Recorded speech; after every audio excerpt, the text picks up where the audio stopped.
दोस्तों आप सभी का जीत आपकी स्टडी चैनल में स्वागत है। दोस्तों हम बात करेंगे राजस्थान सीईटी 12th एग्ज़ाम 2023। जैसा कि कल से आपके पेपर स्टार्ट होने वाला है, तो दोस्तों आज की वीडियो में हमने टॉप 50 प्रश्न लिए हैं, जिसमें सभी सब्जेक्ट लिए हैं। Rajasthan GK, India GK, computer science सभी प्रश्न लिए हैं इसमें। तो और जो भी प्रश्न है वो सभी ओल्ड एग्जाम में आए हुए प्रश्न हैं। तो आप वीडियो के एंड तक बने रहिए। टॉप 50 प्रश्न आपको मैं कवर करवाऊँगा, वो भी बहुत कम समय में। दोस्तों आगे बढ़ने से पहले आपको बता दें, आप अगर चैनल में पहली बार आएँ तो चैनल को सब्सक्राइब कर लेना, और जो हमारी डेली करंट अफेयर्स की क्लास आज हुई थी उसको जाकर देख लेना। उसमें 10 मिनट में 20% कवर करवाए थे, जो पूरे दिन भर की करंट अफेयर्स थी। तो दोस्तों इसी के साथ हम ज़्यादा देर न करते हुए डायरेक्ट यानी प्रश्न की बात करते हैं। फर्स्ट प्रश्न से आपका फर्स्ट प्रश्न है, निम्न में से किसे मरुभूमि की कोकिला कहा जाता है? कंवरी देवी, बनो बेगम, मांगी बाई, अल्लाह जिलाबाई। क्या आंसर आएगा दोस्तों इस प्रश्न का?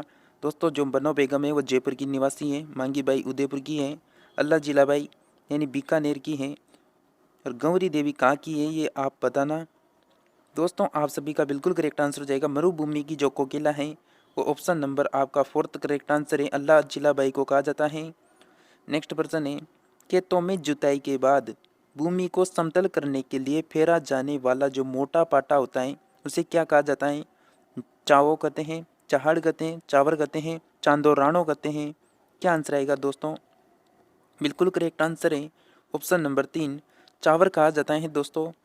नेक्स्ट प्रश्न है, चुनाई का कार्य करने वाले को क्या कहते हैं? चिम कहते हैं, चिक कहते हैं, चेजारा कहते हैं, चीका कहते हैं। क्या आंसर आएगा दोस्तों इस प्रश्न का? दोस्तों जल्दी से जवाब देकर बताइए। करेक्ट आंसर हो जाएगा ऑप्शन नंबर 3, चेतारा यानी चेजारा कहा जाता है। बजेटा किसे कहते हैं? ऑप्शन है, धान की फसल को। एक विशेष प्रकार का गोटा है, पान का खेत है, विवाह की एक रस्म है। बजेड़ा क्या है? दोस्तों बिल्कुल आप सभी का करेक्ट आंसर हो जाएगा। दोस्तों बिल्कुल आप सभी का करेक्ट आंसर हो जाएगा ऑप्शन नंबर 3, यानी बजेड़ा एक पान की खेती को कहा जाता है। आपका नेक्स्ट प्रश्न है, राजस्थान में महिला रोजगार कार्यालय की प्रत्यक्ष से स्थापना कहाँ की गई है? यानी जो महिला रोजगार कार्यालय है उसकी स्थापना कहाँ की गई है? अजमेर में, जोधपुर में, जयपुर में, उदयपुर में। क्या आंसर आएगा दोस्तों इस प्रश्न का?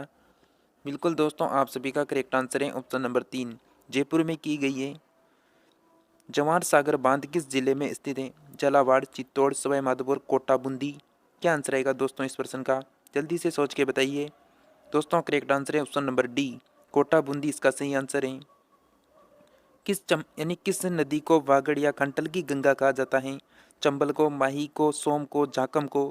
प्रश्न क्या पूछ रहा है कि वागड़ या खंटल की गंगा किसे कहते हैं? तो दोस्तों आप सभी का बिल्कुल सही आंसर हो जाएगा ऑप्शन नंबर बी, माही नदी को कहा जाता है।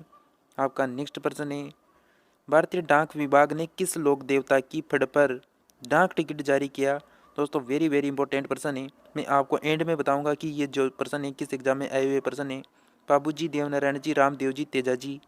क्या आंसर आएगा दोस्तों इस प्रश्न का? भारतीय डाक विभाग ने किस लोक देवता की फड़ पर डाक टिकट जारी किया? करेक्ट आंसर होगा ऑप्शन नंबर बी, देवनारायण जी। गोगा जी का प्रमुख जो मेला है गोगा मेड़ी हनुमानगढ़ में बढ़ता है, जबकि जो दूसरा मेला है वो कहाँ पर बढ़ता है? यानी नवाटपुरा डूंगरपुर में, गोगा जी की बोलड़ी सांचौर में, रासमी गांव चित्तौड़गढ़ में, कोल्लूमंड जोधपुर में। क्या आंसर आएगा दोस्तों इस प्रश्न का? बिल्कुल दोस्तों आप सभी का यहाँ पर करेक्ट आंसर हो जाएगा ऑप्शन नंबर 2, गोगा जी की बोलड़ी सांचौर करेक्ट आंसर है। दोस्तों कमेंट में ज़रूर बताना कि आपने 50 में से कितने सही किए। दारी संस्कार राजस्थान के किस यानी जनजाति में प्रचलित हैं? ग्रासिया में, मीणा में, सरिया में, भील में। क्या आंसर आएगा दोस्तों? दारी संस्कार आपसे पूछा जा रहा है। करेक्ट आंसर हो जाएगा दोस्तों आप सभी का ऑप्शन नंबर 3, सरिया इसका करेक्ट आंसर है। मेवाड़ के रक्षक के रूप में निम्न में से किससे स्मरण किया जाता है?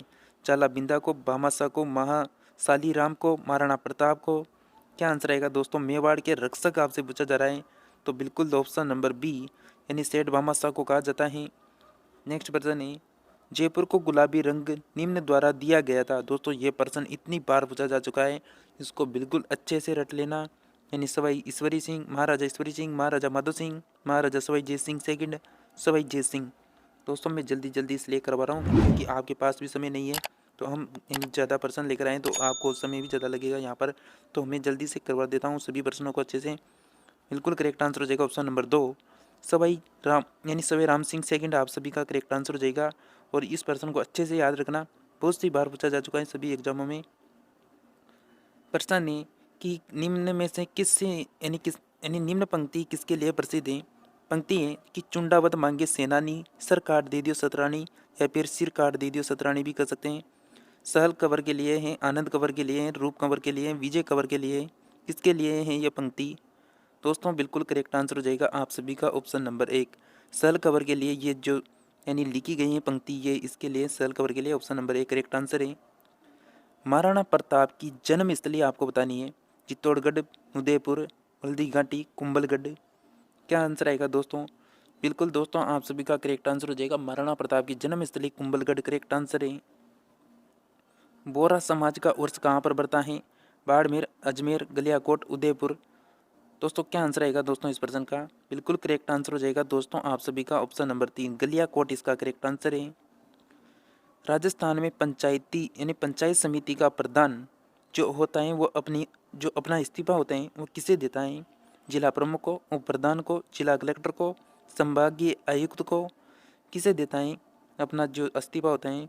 करेक्ट आंसर होगा दोस्तों ऑप्शन नंबर 1 जिला प्रमुख को दिया जाता है। बांसवाड़ा और डूंगरपुर के मध्य के भूभाग को किस नाम से जाना जाता है। कांटल, बांगर, गिरवा, मेवल। ये जो प्रश्न है ये शायद BSTC 2022 में पूछा जा चुका है। करेक्ट आंसर होगा दोस्तों ऑप्शन नंबर बिल्कुल 4 मेवल इसका करेक्ट आंसर है। नेक्स्ट प्रश्न है मावट क्या है। राजस्थान के पहाड़ी क्षेत्रों में पैदा होने वाली वनस्पति है। राजस्थान में शीत ऋतु में होने वाली वर्षा है। सूखाग्रस्त क्षेत्रों में पशुओं के लिए उगाया जाने वाला चारा है। रेगिस्तान में चलने वाली गर्म लू है। मावट क्या है ये आपसे पूछा जा रहा है। दोस्तों जैसा कि आप सभी को पता होगा शीतकाल में जो वर्षा होती है उसे क्या कहा जाता है, मावट कहा जाता है। तो राजस्थान में शीत ऋतु में होने वाली वर्षा को क्या कहते हैं, मावट कहते हैं। ऑप्शन नंबर 2 करेक्ट आंसर है। निम्न में से कौन सी कार्य पानी की झील नहीं है। पूछा क्या जा रहा है, नहीं है पूछ रहा है।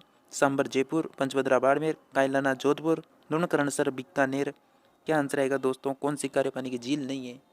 बिल्कुल दोस्तों आप सभी का यहाँ पर करेक्ट आंसर हो जाएगा ऑप्शन नंबर 3 कायलाना जोधपुर, जो ये है कार्य पानी की झील नहीं है। रेगिस्तान का कल्प वृक्ष कौन सा है।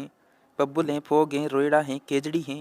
जैसा कि दोस्तों सभी को बताए हैं ऑप्शन नंबर डी रेगिस्तान का कल्प वृक्ष केजड़ी को कहा जाता है। नेक्स्ट प्रश्न है राजस्थान में जो दुलारी योजना है उसका संबंध किससे है। अनुसूचित जाति की महिलाओं के कल्याण से, किशोरी बालिकाओं को जीवन कौशल शिक्षा प्रदान करने से, ग्रामीण छात्राओं को स्कूल जाने हेतु निःशुल्क बस यात्रा से, या उपरोक्त सभी। क्या आंसर आएगा दोस्तों, यहाँ पर दुलारी योजना का संबंध पूछा जा रहा है। तो करेक्ट आंसर होगा दोस्तों आप सभी का ऑप्शन नंबर 2 किशोरी बालिकाओं को जीवन कौशल शिक्षा प्रदान करने से है। तेजाजी का मेला है वो कहाँ आयोजित होता है। मेड़ता सिटी नागौर में, परबसर नागौर में, देशनोक बीकानेर, गोगा मेडी गंगानगर। क्या आंसर आएगा दोस्तों, तेजाजी का जो मेला है कहाँ आयोजित होता है। करेक्ट आंसर हो जाएगा दोस्तों आप सभी का ऑप्शन नंबर 2 परबसर नागौर आप सभी का करेक्ट आंसर है। गौरबंद आभूषण है राजस्थानी महिलाओं द्वारा गले में पहना जाने का। राजस्थानी महिलाओं द्वारा विवाह की समय पहना जाने वाला आभूषण है, या ऊँट के गले का आभूषण है, महिलाओं के हाथ में पहना जाने वाला आभूषण है। क्या आंसर आएगा दोस्तों इस प्रश्न का। दोस्तों बिल्कुल आप सभी का करेक्ट आंसर हो जाएगा गौरबंद एक जो ऊँट के गले का आभूषण है। ऑप्शन नंबर 3 आपका करेक्ट आंसर होगा। ये प्रश्न बहुत सी बार आ चुका है। मोरनी और मोंडना किस जनजाति से संबंधित हैं। भील, मीणा, ग्रासिया, सरिया। दोस्तों जो भी ओल्ड एग्जाम में आए हुए प्रश्न होते हैं वो बार बार वही रिपीट होते हैं, इसलिए मैं आपको ज़्यादा से ज़्यादा ओल्ड एग्जाम में आए हुए प्रश्न करवा रखे हैं। दोस्तों इसका बिल्कुल करेक्ट आंसर हो जाएगा ऑप्शन नंबर 2 मीणा इसका करेक्ट आंसर है। फायरे फायरे किस जनजाति का रणघोष है। भील का, ग्रासिया का, डामोर का, मीणा का। क्या आंसर आएगा, फायरे फायरे किस जनजाति का रणघोष है। तो करेक्ट आंसर होना चाहिए दोस्तों बिल्कुल आप सभी का सही आंसर है ऑप्शन नंबर ए भील। आपका नेक्स्ट प्रश्न है त्रिया तेल हमीर हट चढ़े न दूजी बार। यह जो पंक्ति है किस दुर्ग के शासक से संबंधित है। रणथंभौर, मेहरानगढ़, चित्तौड़गढ़, आमेर। हटी राजा कौन था आप सभी को पता होगा अगर आपने रणथंभौर का इतिहास पढ़ा है तो बिल्कुल ऑप्शन नंबर ए रणथंभौर आप सभी का करेक्ट आंसर हो जाएगा। तिरिया तेल हमीर हट चढ़े न दूजी बार के हमीर देव चौहान के लिए कही गई है। जिसे हटी राजा के नाम से भी जाना जाता है, हटी राजा। आपका प्रश्न है, बीलों का जो प्रसिद्ध लोकगीत जिसे स्त्री पुरुष साथ मिलकर गाते हैं, यानी सुवलिया है, सोराबा है, सुपना है, हम सिड्डो हैं, क्या आंसर आएगा दोस्तों? बीलों का जो प्रसिद्ध लोकगीत है जिसे स्त्री पुरुष साथ मिलकर गाते हैं, तो करेक्ट आंसर होगा हम सिड्डो, ऑप्शन नंबर डी। दोस्तों अभी 20% और बाकी हैं, तो बने रहिए वीडियो के एंड तक। सभी प्रश्न आपके लिए रामबाण साबित होंगे। राजस्थान राज्य अभिलेखागार कहाँ स्थित है? बीकानेर, जयपुर, जोधपुर, उदयपुर, क्या आंसर आएगा दोस्तों इस प्रश्न का? बिल्कुल दोस्तों, आप सभी का यहाँ पर करेक्ट आंसर होना चाहिए ऑप्शन नंबर 1, बीकानेर इसका सही आंसर है। चित्तौड़गढ़ की किस रानी ने बादशाह हुमायूं से मदद मांगी थी? रानी कर्णावती, रानी पद्मिनी, रानी पेमल देवी, रानी कुंभल देवी, क्या आंसर आएगा दोस्तों? चित्तौड़गढ़ की कौन सी रानी थी जिसने बादशाह हुमायूं से मदद मांगी थी? करेक्ट आंसर हो जाएगा दोस्तों आप सभी का ऑप्शन नंबर ए, रानी कर्णावती इसका सही आंसर है। रेगिस्तान का जलमल किसे कहा जाता है? यानी सरड़ा रानी जी की बावड़ी, सरड़ा रानी जी की बावड़ी, बाटाडो का कुआ बाड़मेर, रानी जी की बावड़ी बूंदी, महिला बाग का जालरा जोधपुर, क्या आंसर आएगा इसका? दोस्तों बिल्कुल इसका करेक्ट आंसर हो जाएगा ऑप्शन नंबर 1, यानी सरड़ा रानी जी की बावड़ी, सॉरी, यानी ऑप्शन नंबर 2 करेक्ट आंसर होगा, यानी बटाडू का कुआ बाड़मेर रेगिस्तान का जलमल कहा जाता है। और दोस्तों जो रानी जी की बावड़ी है वो कहाँ पर स्थित हो जाएगी? बूंदी जिले में। और बूंदी जिले से एक प्रश्न हर बार पूछा जाता है दोस्तों, यानी 84 खंभों की छतरी को आप बिल्कुल ध्यान रखें, ये बूंदी जिले में स्थित है। नेक्स्ट प्रश्न है, यूएसबी संग्रह युक्ति का कौन सा प्रकार है? यहाँ से यानी 5-7 कंप्यूटर के प्रश्न आएंगे, यानी द्वितीयक हैं, सहायक हैं, तृतीयक हैं, प्रारंभिक हैं, क्या आंसर आएगा? यूएसबी संग्रह युक्त यानी युक्ति का कौन सा प्रकार है? दोस्तों करेक्ट आंसर होगा आप सभी का ऑप्शन नंबर, बिल्कुल ऑप्शन नंबर ए, द्वितीयक प्रकार है। आपका नेक्स्ट प्रश्न है, रैम का प्रयोग कंप्यूटर में शॉर्ट मेमोरी के लिए किया जाता है क्योंकि यह बहुत महंगा होता है, यह प्रोग्रामिंग के योग्य होता है, यह परिवर्तनशील होता है, इसमें कम क्षमता होती है, क्या आंसर आएगा दोस्तों? बिल्कुल दोस्तों आप सभी का करेक्ट आंसर हो जाएगा ऑप्शन नंबर 3, यह परिवर्तनशील होती है। नेक्स्ट प्रश्न है, कंप्यूटर को यानी कंप्यूटर को चालू किया जाता है तो कंप्यूटर स्थायी निर्देश का प्रयोग करता है एवं जो दूसरे निर्देशों द्वारा परिवर्तित नहीं किया जा सकता वह किसमें निहित होता है? रोम में, रैम में, आरईएम में, इनमें से कोई नहीं, क्या आंसर रहेगा दोस्तों इस प्रश्न का? बिल्कुल दोस्तों आप सभी का यहाँ पर करेक्ट आंसर होगा ऑप्शन नंबर 2, यानी सॉरी ऑप्शन नंबर ए, रोम, यानी रीड ओनली मेमोरी आपका करेक्ट आंसर हो जाएगा। इसकी फुल फॉर्म होती है रोम की, रीड ओनली मेमोरी। एक डीवीडी का आकार क्या होता है? वर्गाकार, वृत्ताकार, त्रिभुजाकार, यानी षटकोण होता है, क्या आंसर आएगा? एक डीवीडी का आकार आपसे पूछा जा रहा है दोस्तों, बिल्कुल आप सभी का करेक्ट आंसर है ऑप्शन नंबर बी, वृत्ताकार होता है। और दोस्तों प्लीज़ आप हमारी जो करंट अफेयर्स की क्लास आ रही है सुबह, उसे लगातार अटेंड कर सकते हैं, यानी सुबह 5 बजे आती है, जिसमें मात्र आपको 10 मिनट में 20% कवर करवाए जाते हैं जो पूरे दिन भर की करंट अफेयर्स होती है। आपका नेक्स्ट प्रश्न है, निम्नलिखित में से कौन कंप्यूटर में स्थायी रूप से डाटा संचित करता है? एएलयू, कैश मेमोरी, रैम, रोम, क्या आंसर आएगा दोस्तों इस प्रश्न का? बिल्कुल दोस्तों आप सभी का करेक्ट आंसर होगा ऑप्शन नंबर 4, रोम इसका सही आंसर है। खाली स्थान ऑप्टिकल डाटा स्टोरेज एक प्रौद्योगिकी है जहां डाटा को ऑप्टिकल डिस्क पर कहीं परतों में भंडारित किया जाता है। 3D, 30D, 300D, 3000D, क्या आंसर आएगा दोस्तों इस प्रश्न का? करेक्ट आंसर हो जाएगा दोस्तों ऑप्शन नंबर ए, 3D इसका करेक्ट आंसर है, यानी 3D ऑप्टिकल डाटा स्टोरेज एक प्रौद्योगिकी है जहां डाटा को ऑप्टिकल डिस्क पर कई परतों में भंडारित किया जाता है। खाली स्थान एक भंडारित युक्ति नहीं है, पूछ क्या रहे हैं? नहीं है पूछ रहा है, यानी आईपॉड यानी आईपैड है, पेन ड्राइव है, यानी लिनक्स है, या फिर फ्लैश डिस्क है, क्या आंसर आएगा 37वें प्रश्न का? बिल्कुल करेक्ट आंसर हो जाएगा ऑप्शन नंबर 3, लिनक्स इसका करेक्ट आंसर है। एक पेन ड्राइव है, एक स्थिर द्वितीय भंडार एकक है, एक चुंबकीय द्वितीय भंडार एकक है, एक हटाई जाने वाली द्वितीयक भंडार एकक है, या फिर इनमें से कोई नहीं? करेक्ट आंसर होगा ऑप्शन नंबर 3, एक हटाई जाने वाली द्वितीयक भंडारण एकक है। भारतीय संविधान का कौन सा भाग अंतर्राष्ट्रीय शांति और सुरक्षा के प्रति राज्य के उत्तरदायित्व का उल्लेख करता है। मौलिक अधिकार, मौलिक कर्तव्य, राज्य के नीति निर्देशक सिद्धांत, संविधान की प्रस्तावना। इसका करेक्ट आंसर हो जाएगा ऑप्शन नंबर 3, राज्य के नीति निर्देशक यानी सिद्धांत इसका करेक्ट आंसर है। भारतीय संविधान का कौन सा अनुच्छेद भारत की यानी विदेश नीति से संबंधित है?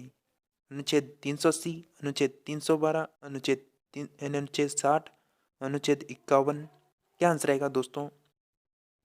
दोस्तों आपने अभी तक वीडियो को लाइक नहीं किया, प्लीज़ वीडियो को लाइक करें और चैनल को मेरे चैनल पर पहली बार आए तो चैनल को सब्सक्राइब कर लेना। दोस्तों आप सभी का बिल्कुल करेक्ट आंसर हो जाएगा इस प्रश्न का ऑप्शन नंबर 4, अनुच्छेद यानी 51 हो जाएगा। संविधान के किस अनुच्छेद के द्वारा उद्योग के प्रबंध में कर्मचारी यानी यहाँ पर क्या दिया गया है, कर्मचारियों की भागीदारी का प्रावधान दिया गया है? यानी संविधान का कौन सा अनुच्छेद है जिसमें उद्योग के प्रबंध में कर्मचारियों की भागीदारी का प्रावधान है? अनुच्छेद 43, अनुच्छेद 43A, अनुच्छेद 45, अनुच्छेद 47। क्या आंसर आएगा दोस्तों इस प्रश्न का? बिल्कुल करेक्ट आंसर होगा ऑप्शन नंबर बी, अनुच्छेद 43A करेक्ट आंसर है। यानी 41वें प्रश्न का हमारा क्या आंसर था? यानी ऑप्शन नंबर बिल्कुल बी, अनुच्छेद 43A हमारा सही आंसर है। नेक्स्ट प्रश्न है, निम्नलिखित में से कौन सा यानी संविधान के 42वें संशोधन द्वारा नीति निर्देशक तत्वों में नहीं जोड़ा गया है? संशोधन से बच्चों व वयस्कों की सुरक्षा, सम्मान, न्याय तथा निःशुल्क कानूनी सलाह, कानून यानी सम्मान आचार संहिता, उद्योग के प्रबंध में श्रमिकों की भागीदारी, यानी क्या नहीं जोड़ा गया? इसका करेक्ट आंसर हो जाएगा बिल्कुल ऑप्शन नंबर सी, सम्मान आचार संहिता इसका करेक्ट आंसर है। भारतीय संविधान का कौन सा भाग कल्याणकारी राज्य का आदर्श यानी आदर्श घोषित करता है? प्रस्तावना, मौलिक अधिकार, राज्य के नीति निर्देशक तत्व या फिर मौलिक कर्तव्य। इस प्रश्न का बिल्कुल करेक्ट आंसर हो जाएगा ऑप्शन नंबर सी, राज्य के नीति निर्देशक तत्व करेक्ट आंसर है। नीति निर्देशक सिद्धांत है, वाद योग्य है, वाद योग्य नहीं है, मौलिक अधिकार है, कोई नहीं है। नीति निर्देशक सिद्धांत है तो इसका बिल्कुल करेक्ट आंसर है ऑप्शन नंबर बी, वाद योग्य नहीं है। संविधान के कौन से अनुच्छेद में यह प्रावधान किया गया है कि राज्य समस्त भारत में एक समान नागरिक संहिता लागू करने का प्रयास करेगा? अनुच्छेद 44, अनुच्छेद 46, अनुच्छेद 40, अनुच्छेद 42। क्या आंसर आएगा दोस्तों इस प्रश्न का? बिल्कुल दोस्तों आप सभी का करेक्ट आंसर होगा ऑप्शन नंबर ए, अनुच्छेद 40 यानी 44। नेक्स्ट प्रश्न है, भारत के संविधान के अंतर्गत किस भाग में अंतर्राष्ट्रीय शांति और सुरक्षा हेतु राज्य को दायित्व सौंपा गया? संविधान की प्रस्तावना में, मौलिक अधिकारों में, राज्य नीति निर्देशक तत्वों में, आपातकाल के प्रावधानों में। इसका करेक्ट आंसर हो जाएगा बिल्कुल ऑप्शन नंबर यहाँ पर सी, राज्य के नीति निर्देशक तत्वों में। कोशिका का शक्ति ग्रह किसे कहा जाता है? केंद्रक को, तारकाई को, गोल्जिकाई को, माइटोकॉन्ड्रिया को। क्या आंसर आएगा? करेक्ट आंसर होगा option number D, mitochondria. Watson व क्रिक ने डीएनए के मॉडल को प्रस्तावित किया। इसका करेक्ट आंसर होगा ऑप्शन नंबर ए, 1953 में। निम्न में से कौन सा विटामिन रक्त का यानी थक्का जमाने में जिम्मेदार होता है? तो इसका correct answer option number C, vitamin K इसका करेक्ट आंसर हो जाएगा। निम्न में से कौन सा विटामिन यानी कौन सा प्रोटीन का अच्छा स्रोत होता है? तो दोस्तों मैं आपको डायरेक्ट आंसर बता देता हूँ, इसका बिल्कुल करेक्ट आंसर होगा ऑप्शन नंबर डी, चना इसका करेक्ट आंसर है। विटामिन बी का रासायनिक नाम क्या होता है? तो दोस्तों इस प्रश्न का बिल्कुल करेक्ट आंसर होगा ऑप्शन नंबर डी, यानी साइको बाल एमीन इसका करेक्ट आंसर हो जाएगा, साइनो बाल एमीन। वायु की गति सामान्यतः किस यंत्र से मापते हैं, उसे क्या कहते हैं? करेक्ट आंसर हो जाएगा ऑप्शन नंबर डी, एनीमोमीटर कहा जाता है। किसके द्वारा वायुमंडल का प्रदूषण नहीं हो सकता? इसका करेक्ट आंसर होगा बिल्कुल ऑप्शन नंबर ए, हाइड्रोजन इसका करेक्ट आंसर हो जाएगा। लौटते मानसून के समय आर्द्र पवनें बहती हैं। यानी जो लौटता हुआ मानसून होता है उसमें आर्द्र पवनें बहती हैं। इसका करेक्ट आंसर हो जाएगा ऑप्शन नंबर बी, स्थल से समुद्र की ओर बहती हैं। दोस्तों इस वीडियो में हम यहीं तक बात करेंगे, इसके बाद नेक्स्ट वीडियो में मिलेंगे। तब तक आप सभी हमारे साथ जुड़े रहना।